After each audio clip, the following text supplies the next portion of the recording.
नमस्कार दोस्तों, मैं Nikhilesh Jain Hindi chess base India channel पर आप सभी का हार्दिक अभिनंदन करता हूं। दोस्तों, शतरंज में कुछ ऐसे मुकाबले होते हैं जो कि वैसे तो रिजल्ट के तौर पे, परिणाम के तौर पे ड्रॉ रह जाते हैं, लेकिन हम उनसे बहुत कुछ सीख सकते हैं। कल एक ऐसा ही मुकाबला हुआ स्किलिंग ओपन में जब मैग्नस कार्लसन और अनीश गिरी के बीच 4 रैपिड मुकाबले ड्रॉ हुए। उसमें से तीसरा रैपिड मुकाबला जिसमें अनीश गिरी हार रहे थे, जिस तरीके से उस गेम को उन्होंने बचा लिया वो काफी कुछ सीखने लायक है। साफ तौर पर आप इससे क्वीन एंड गेम भी जो है उसके भी कुछ गुर जो है वो सीख सकते हैं। तो आइए देखते हैं इस मुकाबले को क्या कुछ हुआ। इस मुकाबले में दरअसल ये पोजीशन जो आप देख रहे हैं ये 43 मूव के बाद की पोजीशन है, मतलब 43वीं चाल में बिशप इंटू C5 यहाँ पे मारा गया था। यहाँ पर ब्लैक पीसेस से अनीश गिरी खेल रहे थे और सफेद मोरों से यहाँ पर मैग्नस कार्लसन जो है खेल रहे थे। तो अब जब अनीश गिरी ब्लैक पीसेस से खेल रहे थे तो आप देख सकते हो कि B4 का पॉन बस मरने ही वाला है, और अगर आपको गेम बचाना है तो आपको डेफिनेटली क्या कर सकते हैं, आप राजा के टुवर्ड्स, राजा की तरफ कुछ करने की कोशिश कर सकते हैं। तो अनीश गिरी ने यहाँ पे खेला क्वीन F3।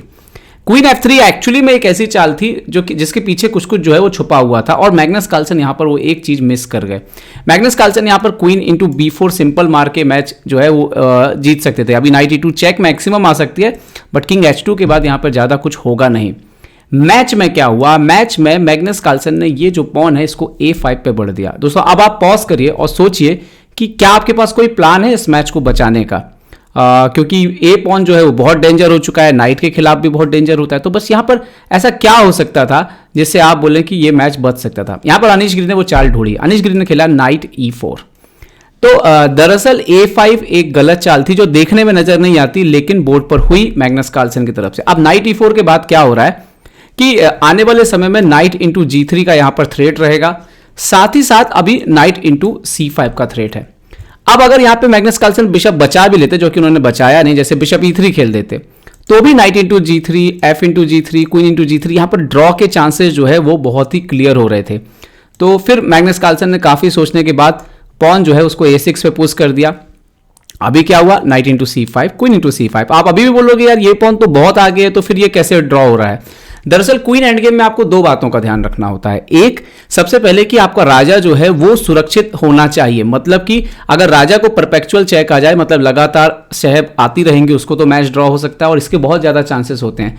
तो राजा का शेल्टर मजबूत होना चाहिए। शेल्टर मतलब उसकी ढाल, उसके आसपास जो प्यादों का घेरा है वो ऐसा होना चाहिए कि उसको लगातार चेक ना आए, अगर आप पॉन अप हो रहे हैं क्वीन एंड गेम में। तो दूसरी चीज जो एक और ध्यान रखने वाली बात है कि अगर अपोनेंट को भी पॉन पास्ट पॉन मिल जाएगी तो वो मामला वहां पर खतरनाक हो सकता है। जैसे इस स्थिति में क्या हुआ कि क्वीन इंटू B3 जो है यहां पर मर गया। तो एक पॉन जो इतना ज्यादा आगे था उसके बावजूद जो है मैग्नस कार्लसन ये मुकाबला नहीं जीत पाए। देखिए आगे क्या हुआ, कार्लसन ने A7 खेला और इन्होंने क्वीन B1 चेक दिया, किंग H2 आए, किंग G2 अगर आते, क्योंकि ये सवाल आपके मन में आएगा आगे चल के, तो क्वीन A2, अभी पॉन पे अटैक है तो आप क्वीन B6 खेल सकते हो। आप सोचोगे क्वीन B8 आके आप सपोर्ट देके क्वीन बनाओगे, लेकिन तब तक देर हो जाएगी। दोनों साइड से ही बोर्ड पर जो है वो क्वीन यहाँ पर आपको नजर आएंगे और ये मैच ड्रॉ हो जाएगा।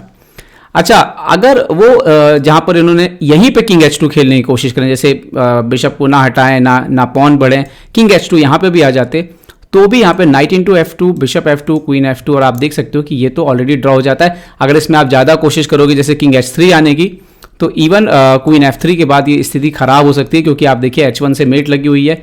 तो बचाने आपको फोर्स H2 आना पड़ेगा, और अगर आप क्वीन C2 से डिफेंड करने की कोशिश करोगे तो क्वीन H1, क्वीन H2 और क्वीन A1 के बाद ये एक्चुअली में ब्लैक के लिए बेटर हो जाएगा, क्योंकि यहाँ पर आपके दो पॉन जो है उनमें से उनको बचाना जो है वो पॉसिबल नहीं है, खासतौर पर A और उसके बाद E5 वाला पॉन।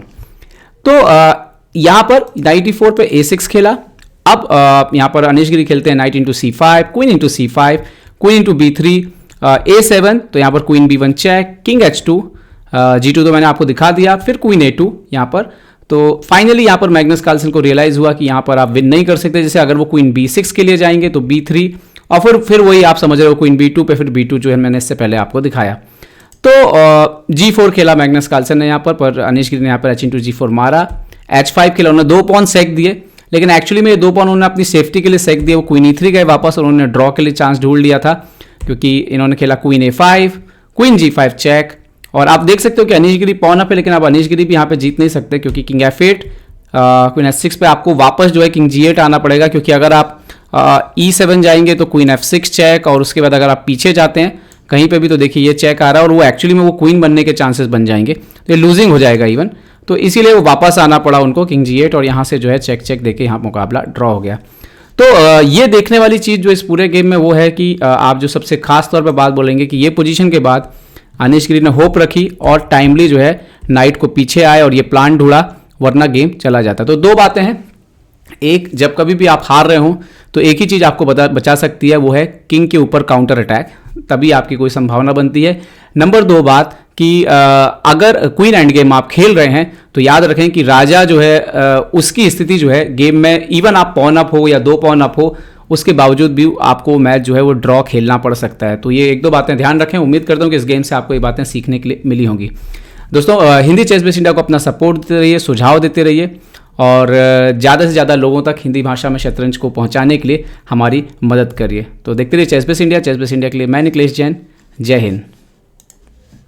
तो उम्मीद है आपको हमारे वीडियो पसंद आए होंगे, अपने सुझाव हमें जरूर दें और याद रखें शतरंज की हर छोटी बड़ी खबर के लिए जुड़े रहें चेस बेस इंडिया चैनल से। जी हाँ, चाहे वो खिलाड़ियों के इंटरव्यू या फिर वो खेल का विश्लेषण, चेस बेस इंडिया हमेशा आपके लिए खबरें लाएगा सबसे तेज सबसे जल्दी। सब्सक्राइब करें Hindi chess base India channel को।